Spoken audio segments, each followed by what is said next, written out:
Guys, siraan tayo. Gawin natin, ayaw mandar motor.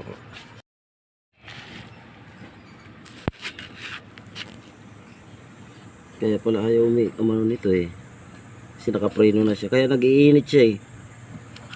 Putol yung pinaka-preno niya, wala na. Yung sabi mong hindi na umiikot, naka-steady na siya eh. Rekta na lang, tama, i-rekta na lang, kalian.